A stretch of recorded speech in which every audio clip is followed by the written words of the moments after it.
Boyun fıtığının vakaların artmasının en önemli nedeni modern yaşam tarzına bağlı hareketsizlik, postür bozukluklarıdır. Bu da teknolojik çağdayız. Teknoloji cihazlarının kullanımı tablettir, bilgisayardır, telefondur, masa başı ve hareketsiz yaşamdır. Yanlış uyku pozisyonu, yanlış yastık seçimi bunlar etkilidir. Stres ve kas gerginlikleri, egzersiz eksikliği de bunlar boyun fıtığına neden oluyor. Uzun süre baş öne eğik şekilde ekranlara bakmak, bu pozisyonda boyun omurlarının normalinden birkaç katı kadar fazla yük biner. Zamanla disklere deformasyon gelişir. Bu da fıtığa neden olur. Boyun fıtığı yaşayan hastalar genellikle ilk belirtileri hafife alarak tedaviye geç başlamasıdır.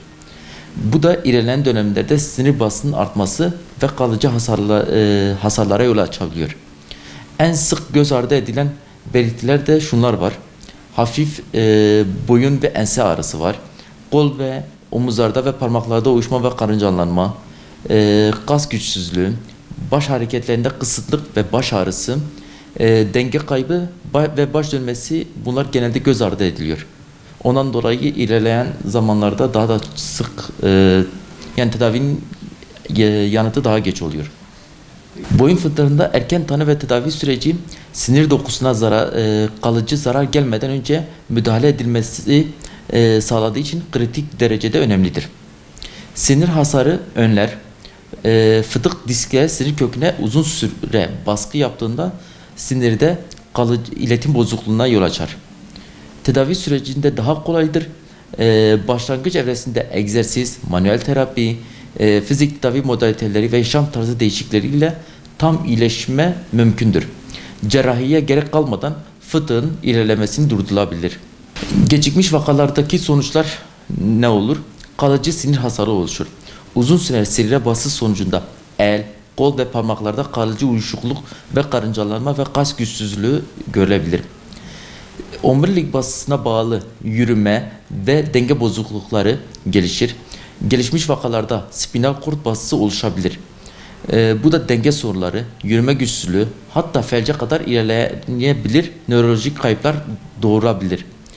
Cerrahi gereklilik olur mu? Bazı vakalarda ilerlemiş, o da %4'lük bir kesimde cerrahiye gerek kalabilir.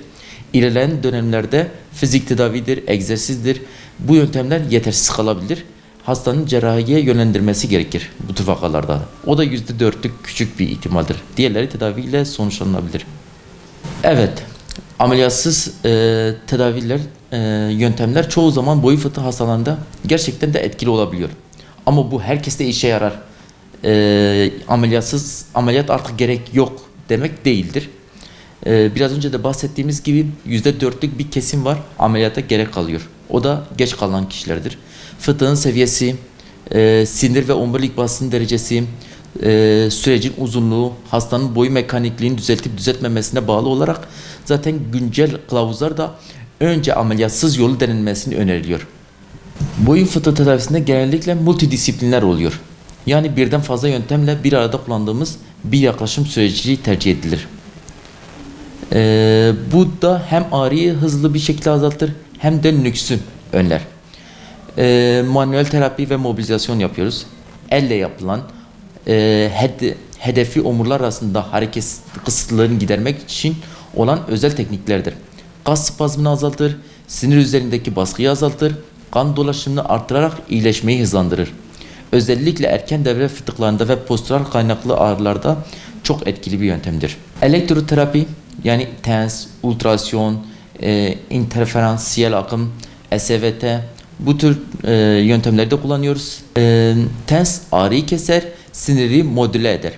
Ultrasyon dokuda mikro masaj etkisi ve ödemeyi azaltır. SVT şok dalga terapisi oluyor. Kas spazmı ve kronik ağrılarda etkili olur. Derin doku ve lazer tedavisi, robotik lazer uygulamaları hücresel iyileşmeyi hızlandırır. İnflamasyonu çözer. Bu yöntem özellikle sinir kökü basıncına bağlı ağrılarda çok etkilidir. Traksiyon cihazı boyun mekaniği germe anlamında kullanılır. Omurlar arasındaki mesafeyi artırarak diskin sinir üzerindeki baskısını azaltır. Akut ağrılarda bile ciddi rahatlama sağlar. Genellikle manuel terapi ve fizik tedavi ile birlikte uygulanır. Egzersiz ve duruş bozukluk eğitimi, bu çok önemli.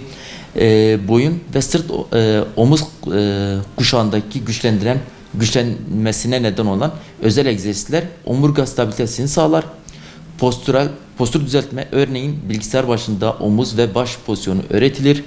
Böylece tedavi süreci nüks etme riskini de azaltmış oluyoruz.